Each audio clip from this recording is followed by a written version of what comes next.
porque é óbvio que a gente não tem o relato da cena toda, a gente tem um recorte da cena, mas Jesus está dando qual o recado, ou qual o recado que a gente pode pegar dessa cena, porque é o barco indo de um lado para o outro, e Jesus não está preocupado nem com o mar, nem com o barco, Jesus está preocupado com o coração daqueles homens. Porque muito mais importante do que acalmar o mar do lado de fora, é você acalmar o mar do lado de dentro. Porque é muito mais importante do que você ter que ficar lidando com as questões do lado de fora, você tem que lidar primeiro com as suas questões do lado de dentro. E a gente sempre inverte essa ordem. Os tempos estão sombrios, todos os sinais estão sendo dados. Acorde enquanto é tempo. Jesus está voltando. Volte para ele antes. O mundo nos engana, mas a verdade é uma só: deste mundo nada se leva. Não se deixe mais ser enganado pelos emissários de Satanás. Nosso propósito aqui neste canal é te convidar, todos os dias, para essa reflexão. Como pode adorar se não tem motivos pra cantar? Reflexão do dia.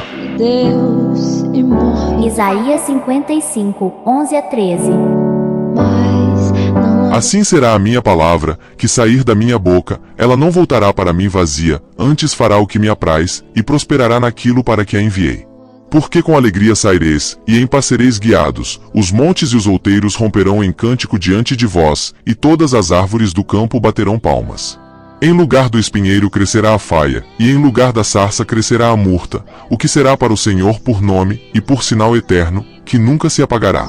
o que você vai fazer. Que Deus ilumine o seu dia. Eu vou adorar, simplesmente adorar. Eu vou adorar. Deus me deu, Deus tomou, bendito seja. Mateus 8, 23 diz assim: Então ele e os discípulos entraram no barco. Entretanto, enfrentaram uma terrível tempestade no mar. As ondas furiosas atacavam a embarcação. E enquanto isso, Jesus dormia. Os discípulos o acordaram implorando: Mestre, salve-nos, nós vamos morrer. Jesus, porém, repreendeu os discípulos: Por que tanto medo? Vocês não têm fé? Em seguida, levantou-se e ordenou ao vento que cessasse o barulho e ao mar que ficasse quieto. Silêncio, foi a ordem. E o mar ficou em plena calmaria. Os homens esfregaram os olhos perplexos. O que é isso? O vento e o mar obedecem ao comando dele. Amém. Certa vez uma pessoa que estava me ajudando muito num momento um pouco complicado da minha vida, eu estava atravessando questões pessoais bastante complexas, difíceis, e ela perguntou assim para mim: Vili, qual é a sua maior função como pastor? E eu já com essa mania de ter que dar uma resposta, quando eu fui dar a resposta, ela falou assim: não, você não precisa responder nem para mim, nem para agora. Você tem que responder isso para você a vida inteira. Fiquei com aquela cara de tonto, que vocês podem imaginar, né? Quando a gente, não, eu já sei. Não, você não sabe. Isso é uma pergunta para você levar para a tua vida. Porque os anos vão passando, você vai se reinventando, você vai lidando com novos desafios, você vai lidando com novos interesses, você vai ter que passar a vida respondendo a isso. E penso nisso com muita frequência. O que é ser pastor? O que é ser pastor na Bethesda? O que é ser pastor do jeito que eu sou? E quais são as minhas metas, meus sonhos de desejo, os meus desejos para as pessoas que me acompanham, que me escutam, inclusive para você que está aqui hoje à noite. Dentre os meus desejos, não necessariamente que eu consigo realizar e cumprir, mas eu quero ajudar as pessoas a não engolirem essas pílulas religiosas que geram ilusão. E por isso, às vezes, sou tão sincero, tão claro, e para algumas pessoas eu sou tão duro. Porque eu quero que você viva em paz, eu quero muito que você viva em paz, eu quero muito que você seja feliz, mas eu não acredito que exista nem paz e nem felicidade sem uma conexão radical tua, com a tua vida, com a tua história, com o meio que você vive, com as questões que estão em volta da tua vida.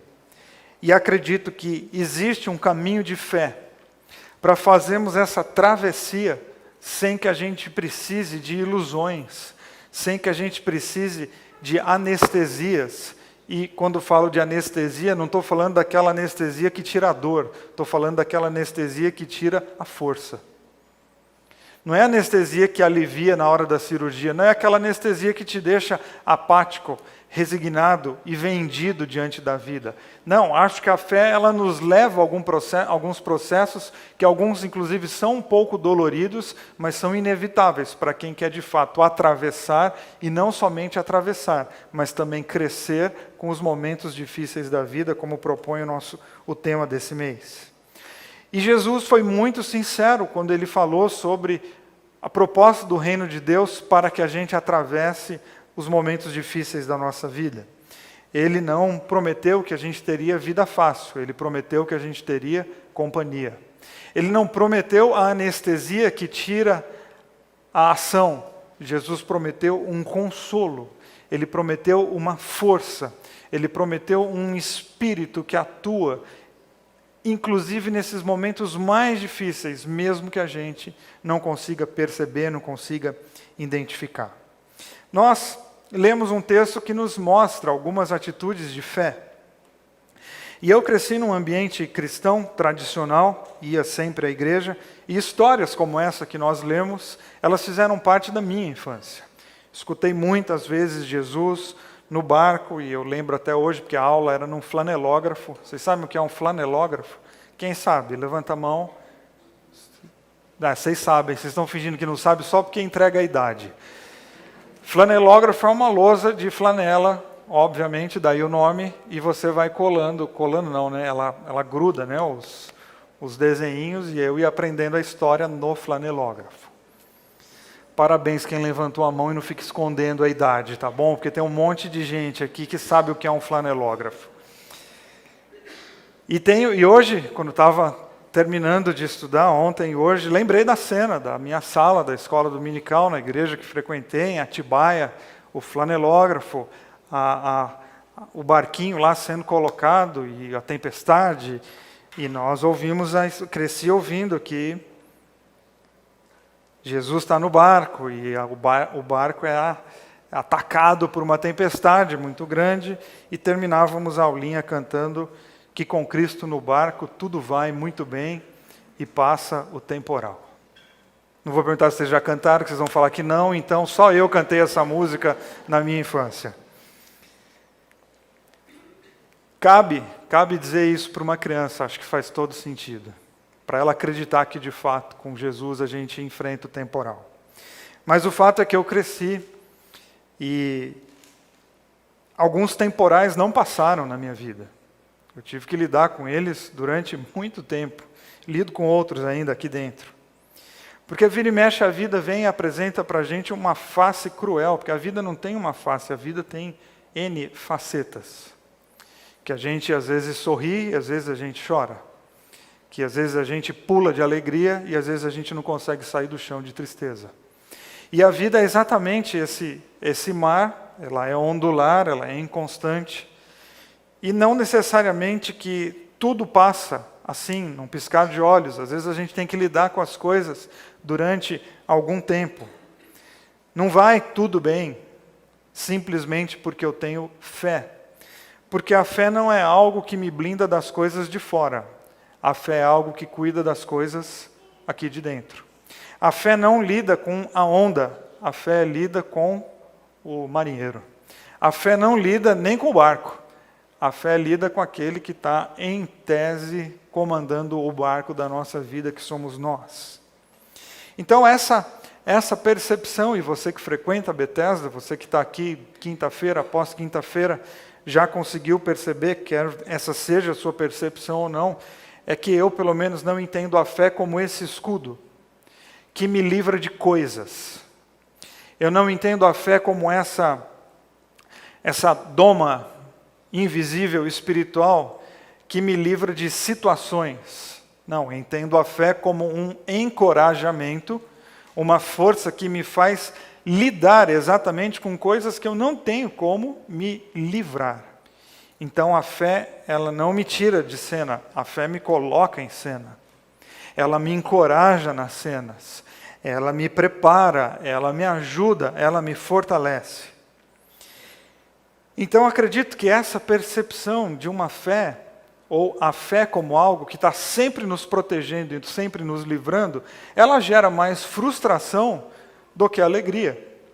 Porque você está aqui hoje à noite, e eu me permito, ou me autorizo a dizer que você é uma pessoa que tem fé, você está numa igreja, numa quinta-feira à noite, e acredito que você também está aqui nessa igreja, quinta-feira à noite, porque paralelo à tua fé, você também tem um negócio chamado problema.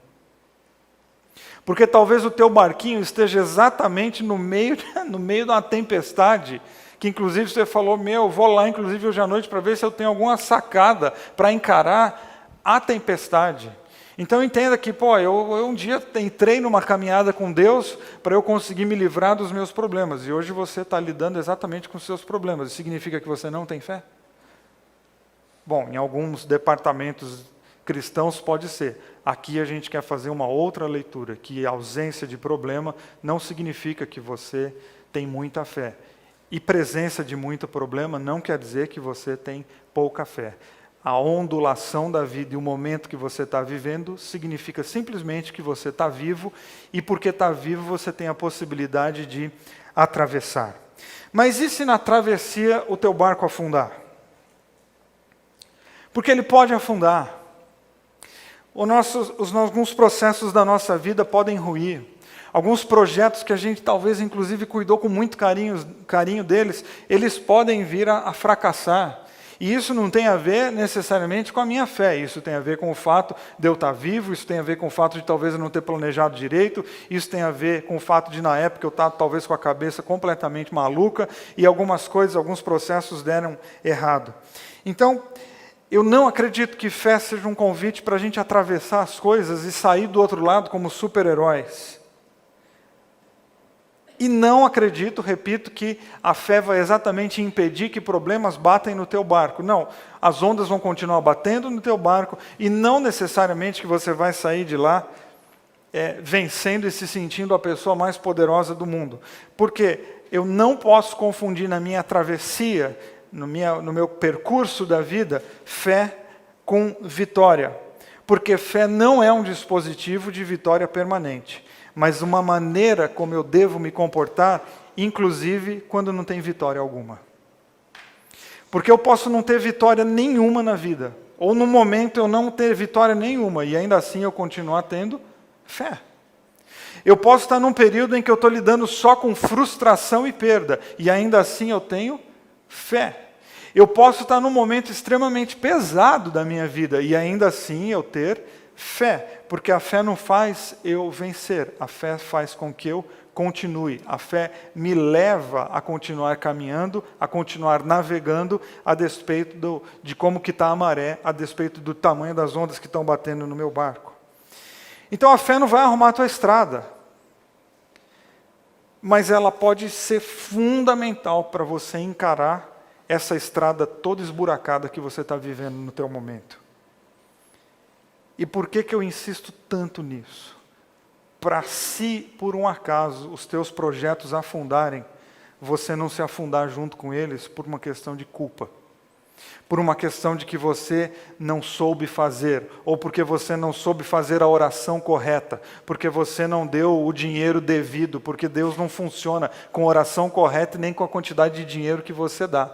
Não, às vezes os nossos processos dão errado mesmo, vem a vida com uma enorme onda e destrói a nossa embarcação, destrói os nossos sonhos, destrói nosso casamento, destrói processos da nossa profissão, e a gente não pode, diante disso, trazer ainda mais uma destruição para dentro de nós, que é, não deu certo porque eu não tive a fé correta, ou não deu certo porque eu não tive a oração, não fiz a oração perfeita, ou eu estou vivendo esse problema todo aqui porque Deus resolveu dar um probleminha porque é para eu ficar esperto. E eu gosto muito, inclusive está nesse livro, de uma frase do Kushner, que ele diz assim: Deus não envia problema, doença, acidente, furacão, e não os leva embora quando encontramos as palavras e rituais certos para implorar. O que Deus faz é nos enviar força e determinação de que nós mesmos não nos sentíamos capazes de ter para podermos lidar ou conviver com problemas que ninguém pode levar embora. Acho que eu devia ter só lido esse parágrafo orado para vocês irem embora. Que está aqui o resumo de tudo que eu quero falar para você hoje à noite. Que Deus não fica enviando problema, doença, furacão, chuva na nossa cabeça para ensinar nada. Isso acontece por causa da vida, por causa da natureza, por causa das contingências do mundo. O que Deus envia? Deus envia força e determinação para a gente fazer coisas que a gente nunca imaginou que conseguiria fazer. Deus envia exatamente o seu Espírito, a sua presença, exatamente para a gente lembrar que nos nossos momentos mais difíceis, pode estar muito complicado, mas nunca vai ser sozinho, porque Ele sempre está com a gente. E de alguma maneira soprando no nosso ouvido palavras suficientes para a gente conseguir seguir em frente, atravessando. Nós vamos chegar lá do outro lado de que jeito? Olha, a gente pode chegar ferido, a gente pode chegar cansado, a gente pode chegar exausto, mas de uma maneira mágica a gente chega também uma nova pessoa. Porque todo aquele que enfrenta suas lutas e seus desafios é de fato uma nova pessoa, e esse foi inclusive um dos estudos desse mês, não me lembro se semana passada ou na outra, Tiago 1,12, que ele diz assim: aquele que encara lutas e aflições e as superam é um felizardo. É gente assim que ama a Deus e é fiel de verdade. E essas pessoas recebem como recompensa uma vida plena. Então o que é que a gente tem no final de uma travessia? O que é que a gente tem no final de um processo onde a gente tem perseverança? O que é que a gente tem no final de um processo onde a gente mostra resistência? A gente tem uma vida plena, a gente tem uma experiência com Deus, por mais estranho que isso seja. Então, problema não é um caminho de Deus, mas há caminhos de Deus no meio dos problemas. Problema não é um caminho de Deus. Problema é problema. Porque no mesmo ambiente que eu cresci escutando essas histórias, escutei muita coisa do tipo: problema é bênção disfarçada. Não é. Sabe essa frasezinha de efeito para dar uma aliviada na moral? Não é. Problema é ruim. Porque se problema fosse bênção disfarçada, olha, todo mundo ia querer um problema, não é não? Você aguenta ele 2, 3 dias, no quarto você fala: agora resolveu. Não, problema é problema.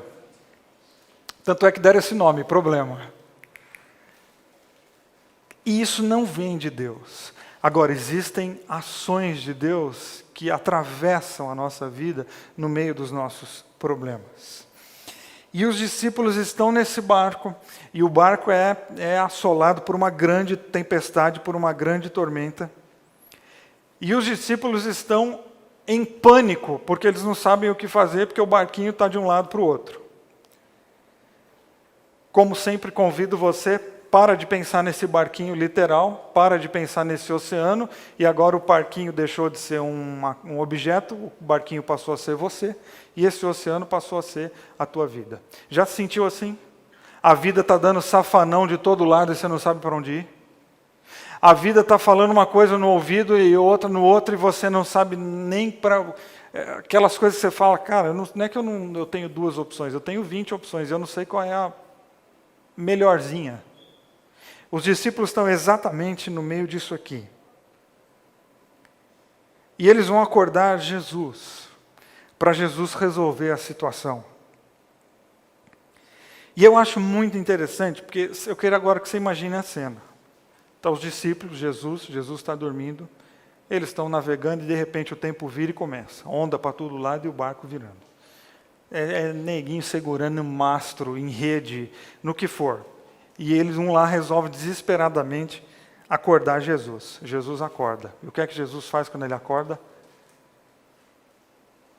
Começa a conversar com eles. E o barco, imagina essa cena. Dá vontade de falar assim: Jesus, depois. E ele olhando para eles e o barco rodando de tudo que é lado, quase virando. Jesus olha para eles e fala assim: mas estão com medinho? E o barco, e as ondas, e a chuva... E Jesus, mas vocês não têm fé?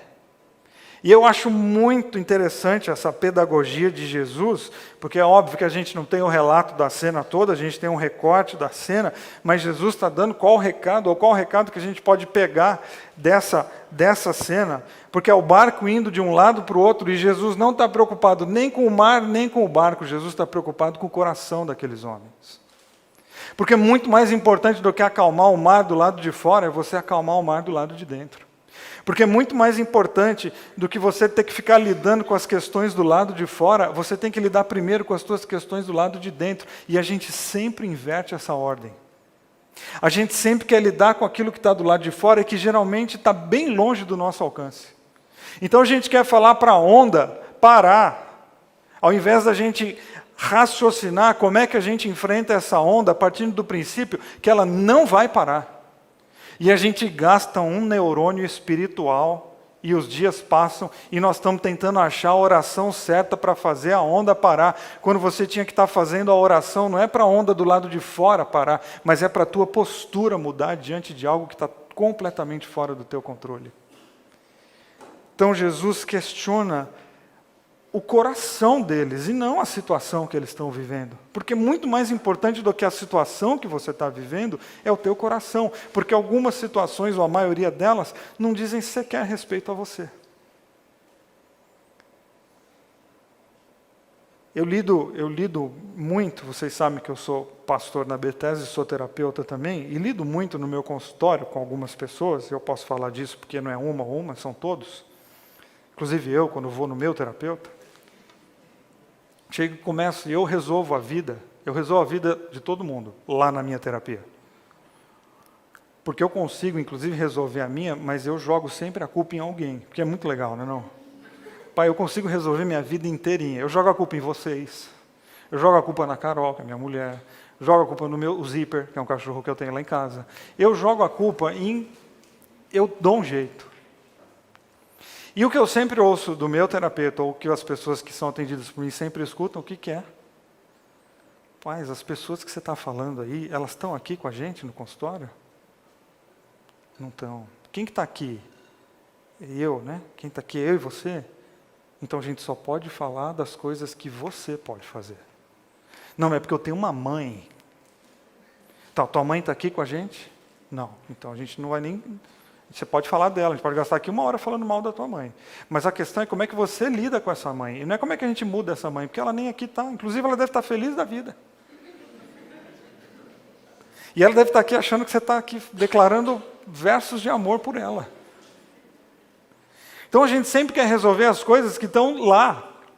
Não, mas você não tem acesso ao que está lá, você tem que resolver as coisas que estão cá. É aqui dentro. E Jesus está falando exatamente para eles isso. E escuta... Não é a hora de vocês deixarem o medo dominar vocês. Não é a hora de vocês ficarem tentando controlar as coisas do lado de fora. É a hora de você tentar controlar as coisas do lado de dentro. E como isso é importante, como isso é um princípio que talvez mudaria bastante coisa na nossa vida. Que é quando eu paro de tentar resolver os meus problemas jogando a culpa na Carol, no Zipper, ou em qualquer pessoa que não seja eu mesmo. Porque sempre que eu tento controlar alguma coisa do lado de fora, eu na verdade estou dizendo, mesmo que inconscientemente, que eu não estou a fim de que se resolva nada. E que alguém resolve por mim. E a fé cristã está dizendo, não, querido, você vai ter que lidar primeiro com essa onda que está aí dentro de você, e com esse vendaval que está aí dentro de você, e esse temporal que está dentro do teu coração. Então guarda isso, se você guardar isso hoje à noite, para mim já está lindo. Não perca seu tempo mudando as coisas do lado de fora, e nem perca seu tempo achando que você tem que mudar os outros. Porque se você conseguir mudar você mesmo, você já conseguiu fazer uma coisa extraordinária. Por que é mais fácil e mais legal tentar mudar os outros? Porque o problema é deles. E a fé cristã está dizendo, não. Você tem que lidar com as tuas questões. Você tem que lidar com os teus desesperos. Você tem que lidar com as tuas manias. Porque a hora que você encarar isso, a tua travessia vai se tornar muito mais produtiva. Mas é hora que você lidar com as tuas questões. Então a cena deve ter sido no mínimo engraçada. Porque a gente não estava lá, né? Para eles não, foi desesperadora. Repito, é onda para todo lado, entrando água dentro do barco e Jesus perguntando. Fala, Jesus, depois a gente conversa.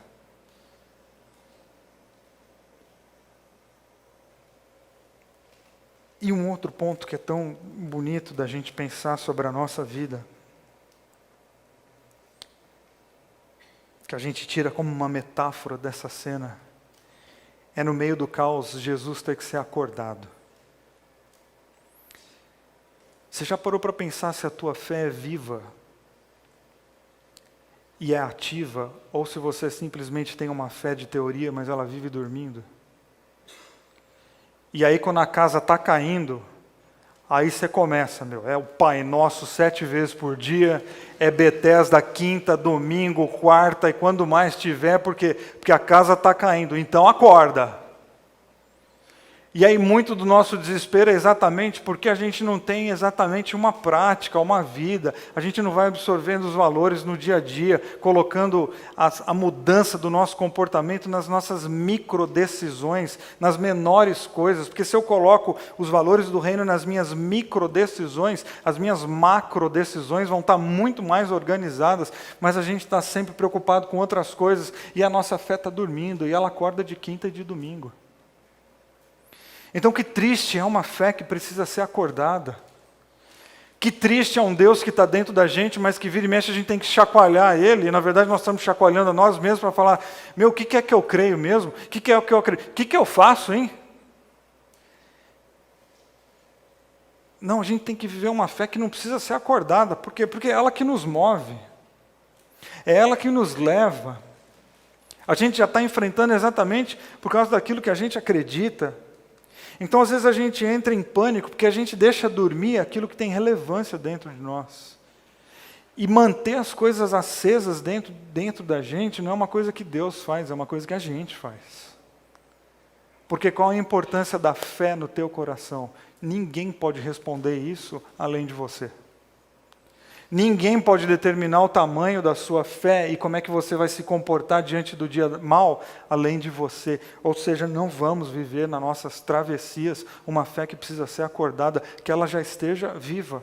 Tanto nos momentos bons como nos momentos ruins, porque a fé cristã, ela não diz respeito só ao tempo do vendaval. A fé cristã diz respeito a tudo, aos teus momentos felizes, no teu momento de festa, ao teu momento do aniversário, o momento da viagem. Ela mexe na integralidade da nossa vida, tudo que fazemos porque temos uma fé e ela nos move. Exatamente para a gente não ter uma fé utilitária, que quando a gente precisa, a gente vai lá e chacoalha Jesus para ele acordar, e a fé vira tipo um Google, né? Quando não sei o que fazer, eu vou lá, pesquiso, tá, já sei. Não, é muito mais bonito quando ao invés de fé ser alguma coisa que eu tenho, é quando eu coloco a fé dentro daquilo que eu sou. Já está em mim, está no jeito que eu acordo, está no jeito que eu falo, está no jeito que eu respondo, está no jeito que eu me comporto como pai, como marido, como cidadão, já está em mim. Para a gente não ter que ficar indo, óbvio que é metaforicamente, indo acordar Jesus no nosso coração para resolver os perrengues da nossa vida.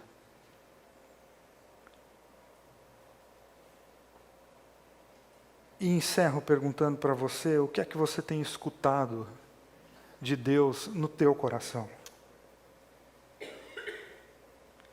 Porque a gente quer escutar a voz de Deus. A gente, na verdade, diz para Deus o que Ele tem que dizer para a gente. Né? Muitas das nossas orações são assim. A gente meio que dá um jeitinho de explicar para Deus como que Ele tem que devolver a parada para a gente. Falou assim, olha, se a gente fosse tão bom assim na tomada de decisão e no planejamento, a gente não precisa, né? Vamos combinar que a gente não estaria do jeito que está. Então é melhor abrir o nosso coração e deixar Ele falar.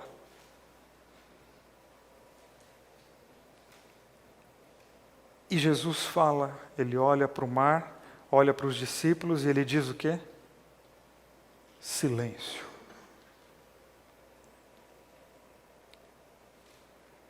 Calma. Baixa a bola. Está falando demais. Essa tua oração aí nem faz mais que já venceu, chega. E como que a gente tem dificuldade de silenciar o nosso coração? E como isso é importante nas nossas travessias, porque se você não silenciar o teu coração, você não vai conseguir nem se escutar e nem escutar aquilo que Deus está dizendo para você. E quando Jesus está dizendo silêncio para o mar, para que o mar se acalme, eu prefiro entender que Ele também está dizendo silêncio para que o mar aqui de dentro se acalme. Porque vamos combinar, aqui dentro o mar é violento. E a gente fica preso em um monte de coisa, e a gente fica ouvindo tantos barulhos, e é tanta buzina na nossa coisa, é tanta decisão para tomar, é tanto erro para a gente lidar, é tanta culpa do passado, é tanta coisa, que a melhor coisa para a gente ouvir de Deus é silêncio. Silencie o teu coração para você começar a se escutar, para você começar a escutar a voz de Deus, para você começar inclusive a ter atenção, porque de repente a tempestade não é nem tão grande assim. Você está falando tanto que ela fica maior. Para um pouco. O Eric Fromm que diz assim, você precisa parar para mudar de direção, para um pouco. Você achando que você está nesse ativismo e é isso aí que vai ajudar você a atravessar? Não, para. E a gente tem tanta dificuldade de parar para se conhecer. A gente tem tanta dificuldade de parar para tentar entender como é o nosso coração. Eu contei já muitas vezes a ilustração de um monge conversando com seu aprendiz. E o aprendiz falou assim para ele, eu quero me conhecer, eu quero saber como é que eu sou, eu quero me entender. E o aprendiz desses que fala, e o monge está tranquilo, né? E ele falou, não, como é que eu faço? Qual o caminho? Esse caminho do autoconhecimento, como é que eu faço? Aí o monge pegou uma jarra de água, uma bacia, começou a jogar água dentro da bacia e falou para o aprendiz dele, fica olhando aí a bacia. E ele começou a olhar, o aprendiz olhando, e a água caindo, e a água se mexendo, e a própria onda ali que a água fazia dentro, daí o aprendiz olhando, ele via a cara dele toda turva, se mexendo junto com a água, e aquela visão esquisita, e ele parava de olhar, e o monge falava, não, você tem que ficar se olhando, e jogando a água, e ele se olhando, e ele, não, mas eu estou vendo que essa bagunça, ele falou, não, fica se olhando. E aí ele terminou de jogar água, e a água não parava de mexer, o aprendiz foi lá e ficava tentando parar a água com a mão. E o monge falou, quanto mais você mexer aí dentro, tentando parar a água, mais a água vai se mexer. Para, tira a mão, para de falar um pouco, fica quieto. E ele ficou olhando para a bacia até que a água foi parando. E depois de alguns minutos, aquela bacia era um espelho. E aí o aprendiz se viu. E o monge olhou para ele e falou, você quer se conhecer? Para. Acalma essa agitação dentro de você, senão você nunca vai se conhecer. E se você nunca se conhecer, dificilmente você vai conseguir atravessar qualquer coisa da vida em paz. Aí a gente se esconde atrás das frases, não, mas não é que Deus não fala comigo, não é que eu não escuto. A gente não escuta porque talvez a gente esteja procurando a voz dele em lugares onde ele não disse que estaria. A gente é que determinou. E às vezes Deus está passando nas nossas travessias como uma brisa suave. E a gente está procurando aquele Deusão com uma espada, resolvendo os problemas, decepando a cabeça dos inimigos, e resolvendo a parada toda, e abrindo o mar. E Deus está na brisa suave, falando para você, não, calma, que doideira. Está parecendo Esparta, os 300 de Esparta, calma. Vamos transformar essa vida num romance, uma coisa mais leve, assim, que doideira. Pô, acalma teu coração um pouco. Ou seja, quando a gente não deixa a fé dormir, a gente consegue já evitar um monte de problema. Mas talvez isso já aconteceu. Então vamos acalmar o nosso coração para pensar como que a gente quer reacender essa fé, porque isso vai determinar que tipo de vida a gente vai viver, que tipo de travessia que a gente vai ter que enfrentar. Mas a gente pode ter a fé de Jesus, né? Que no meio da tormenta, o que ele está fazendo? dormindo. Porque isso também é possível. No meio das coisas mais difíceis, saber, eu fiz minha parte, eu estou conectado com a vida, eu não estou sendo irresponsável, então o que eu faço? Eu coloco a cabeça no travesseiro e durmo, porque a minha responsabilidade com a vida está cumprida. Porque eu não estou jogando problema para debaixo do tapete, porque eu não estou jogando os problemas na mãe, no pai, no cachorro. Não, eu estou tratando as minhas questões. Enquanto eu estou acordado, eu estou trabalhando. Enquanto eu posso, eu estou pensando. E na hora que eu deito, eu coloco a cabeça no travesseiro e a minha fé me permite dormir. Então o que eu tenho para dizer para você hoje à noite não sou eu, é Jesus dizendo silêncio, acalma o teu coração, olhe um pouquinho mais para você, de repente isso vai facilitar muito a tua caminhada. Se até o vento e o mar obedeceram Jesus, vamos fazer o mesmo. Ouvir a voz do bom mestre dizendo, silencia o teu coração e tenta escutar aquilo que Deus tem para você hoje à noite. Meus amigos e irmãos, as coisas mundanas, às vezes, nos faz sentir que estamos vivendo um mundo de felicidades. Não nos deixam enxergar a realidade e ainda nos mantêm na escuridão. É preciso que alguém nos chame a atenção dessas coisas, que nos faça acordar para a verdadeira vida, vida essa, com Jesus. O momento de despertar é agora. Pare agora e pense nisso.